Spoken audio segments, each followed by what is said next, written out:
So this is session number 6 in module 1. In this module, I will be discussing about database system utilities, various utility tools that are available with DBMS software, classification of database management system based on different criteria, specialization and generalization concepts. That is the last topic in module 1. So this will be followed by some multiple choice questions related to the topics. Along with the DBMS software, people also buy some database system tools. So this helps the DBA to manage the database. Okay, this improves the performance of database management system software. So we have loading tools, backup tools, storage reorganization tools, report generation tools, and performance monitoring tools. The loading tools will be used for loading the data from source to target. Source may be a flat file, or it may be a spreadsheet, or we can store the data from Excel sheet to the database software. So it is not possible to completely type the things. For example, if you are using an insert statement, in insert statement it is possible to insert only one record. If you have 10,000 or 20,000 of record, it is not possible to insert all the 20,000 records just by typing it. So we require some other mechanism to load the data.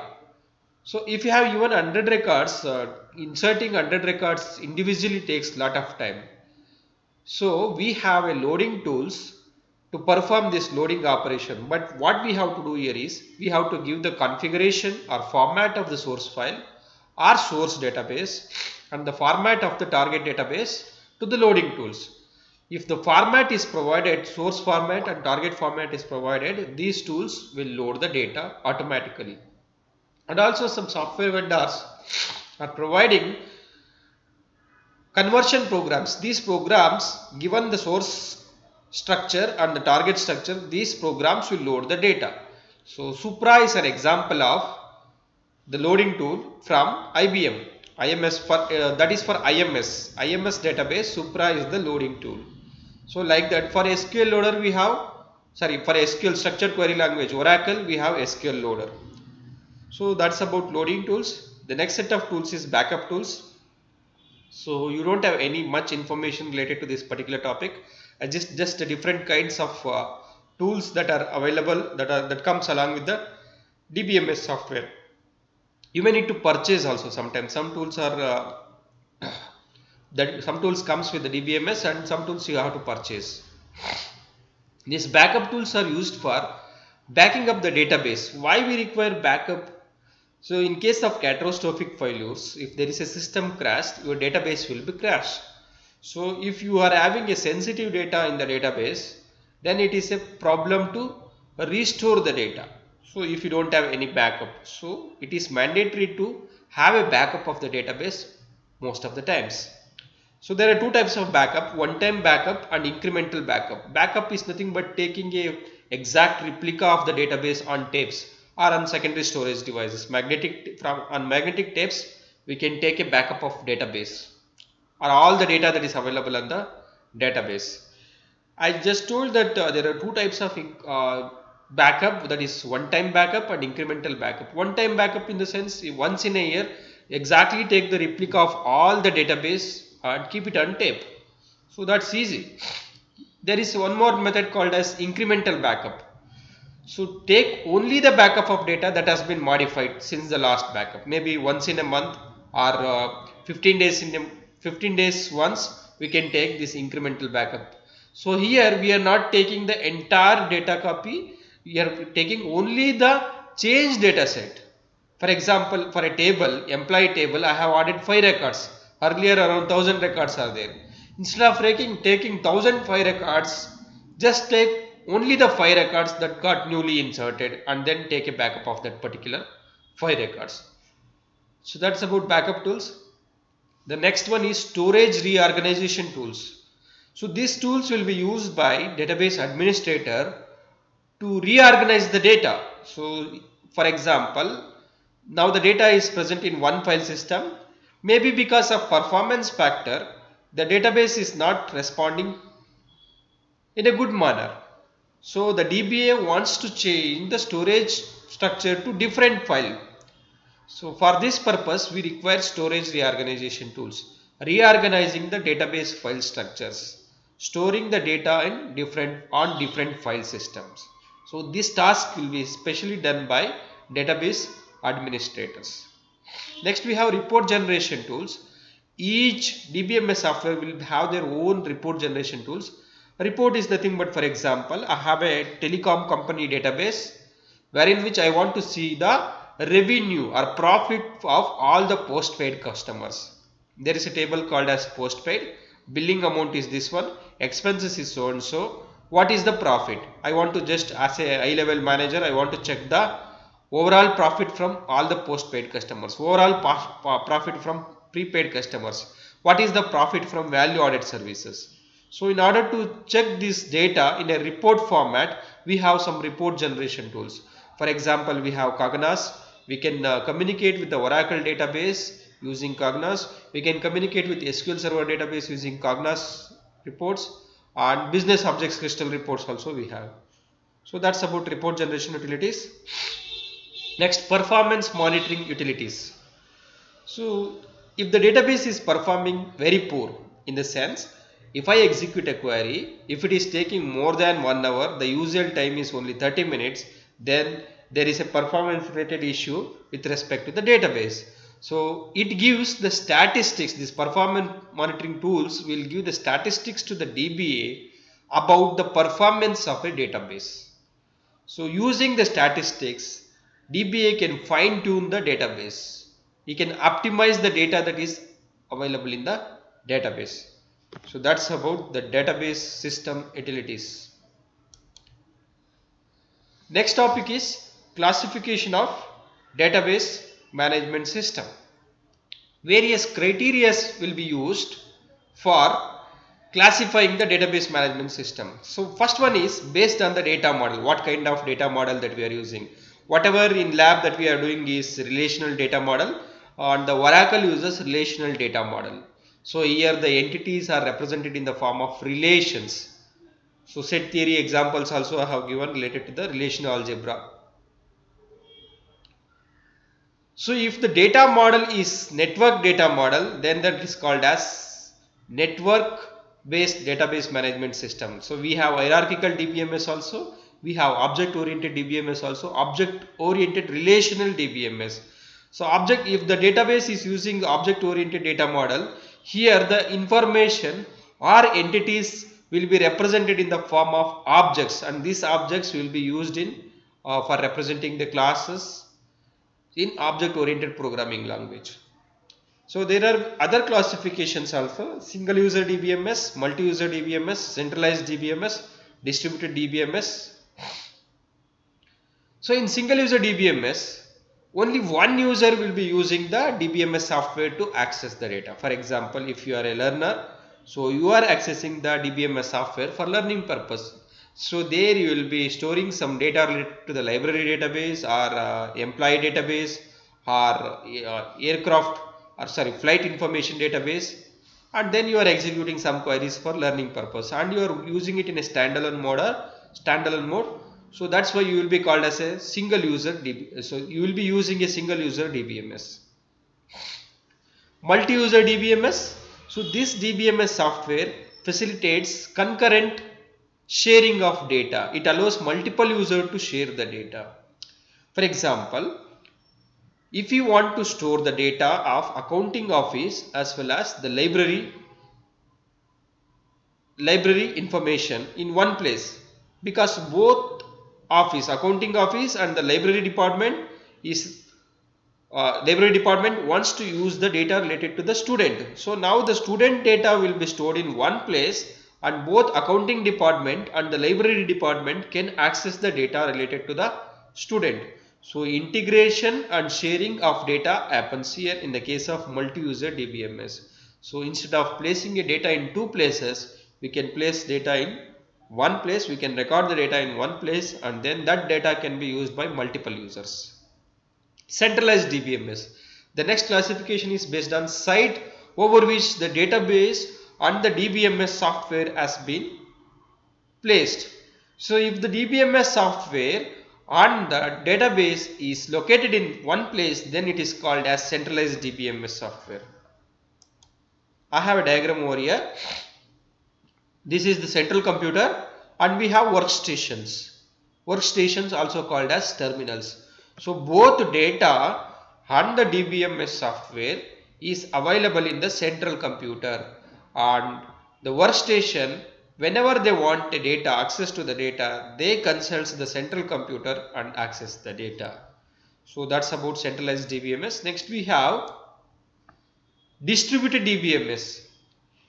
If the data on the DBMS software is placed at different places or sites, see a database manager, both data and DBMS software is placed in this particular site, also in this site, also in this place. So in 4 places we have DBMS software and data, and users, especially called as a client machines, can access to the server machines, wherein which we have database and DBMS is located using network. So the client machines will be connected to the server machine using network. If the data and the DBMS software is distributed over site, then it is called as distributed DBMS. Client server based database systems. Client in the sense the user who wants to access the database. Server is the place wherein which your DBMS on the database is located. We have variations. Sorry.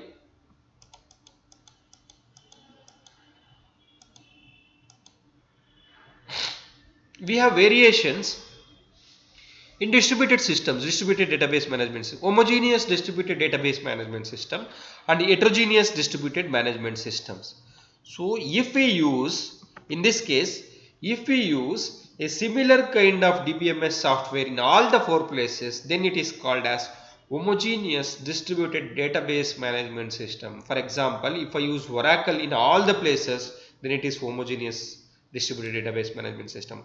Otherwise, if I use DB2 in all the 4 places, then it is also a homogeneous distributed database management system. Other thing is heterogeneous distributed database management systems. In one place I will use Oracle, in one place you will use Sybase, here Teradata, here MySQL server, SQL server. So in all the different sites I am using different database management system, that is called as heterogeneous database management system. Next one is federated distributed database management system. Federated in the sense we will be having a plenty of pre-existing autonomous database systems that runs under heterogeneous database management systems. So in order to access this pre-existing database management system, there is a software to access this pre-existing database that is available under heterogeneous database management system called as federated distributed database management system. So the next criteria to classify the DBMS is based on the cost, whether it is a open source DBMS software or whether it is a commercial DBMS software. In the first class itself, I have given an example about open source DBMS software, MySQL and Postgre. In fact, some vendors are providing additional tools to the MySQL, but for that you have to pay some amount. And whereas Oracle, it varies from cost to cost. Netezza, DB2, Teradata, and then Sybase. All these things you have to pay if you want to use it. Oracle is also commercial DBMS database management system. So next thing is based on the access.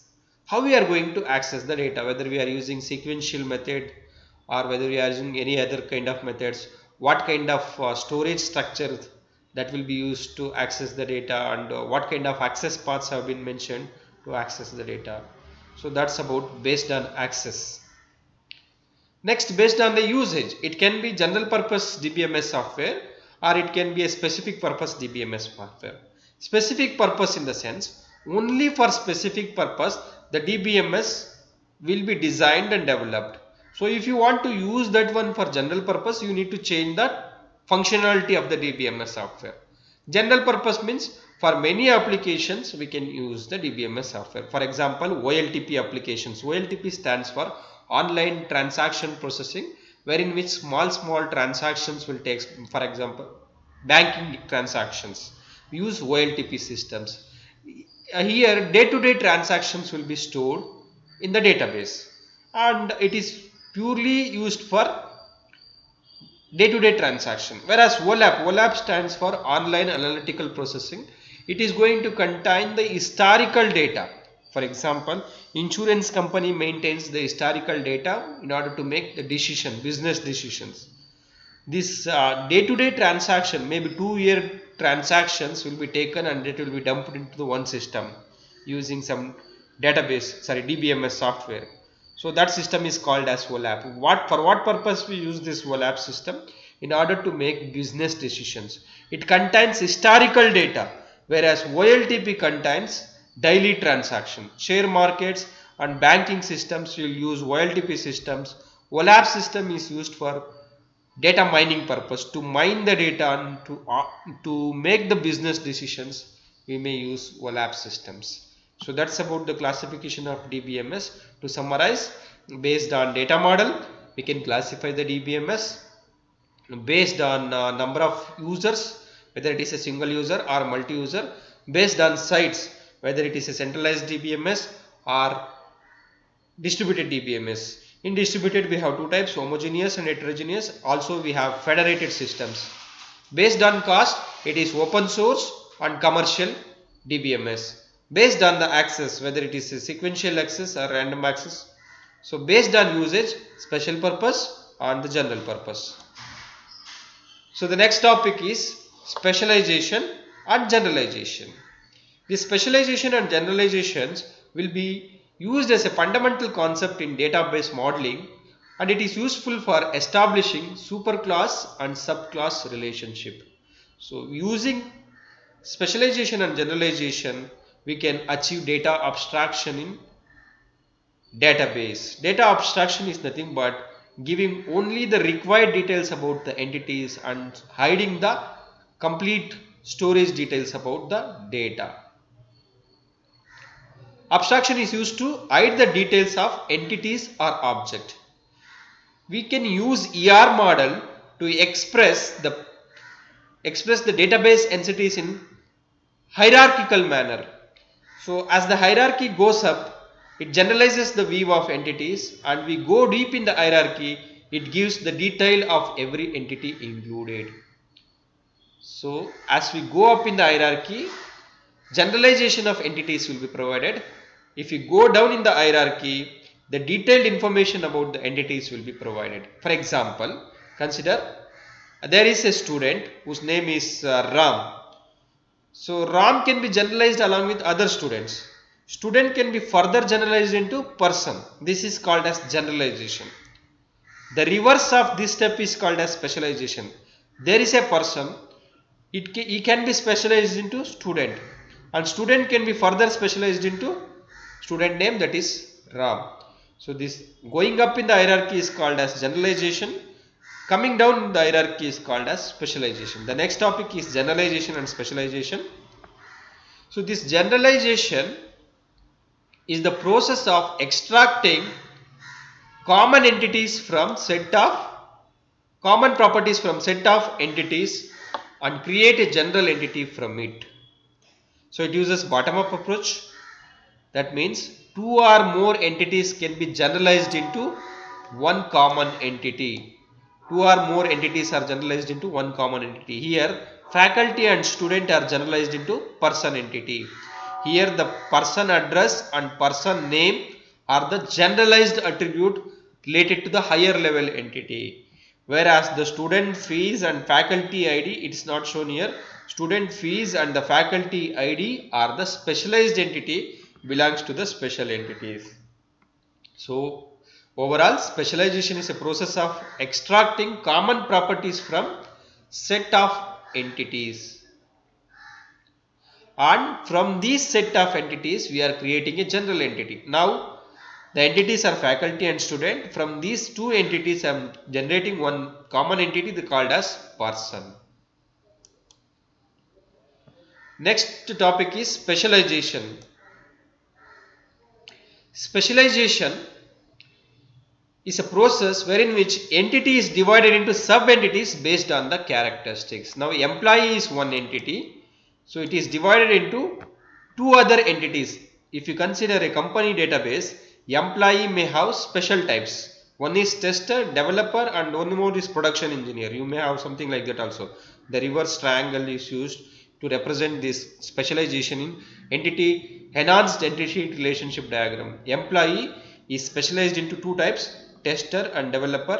Test type or developer type, whether it is a database developer or whether it is a UI developer, user interface developer, like that we can specialize it. Whereas salary and employee name are the generalized attributes of employee, whereas test type, UI or developer type are the specialized entities of special entities. So this specialization uses top-down approach. From top, we are dividing the general entity into two special entities. Higher level entity is specialized into two separate entities. So this inheritance is a special case of specialization and generalization.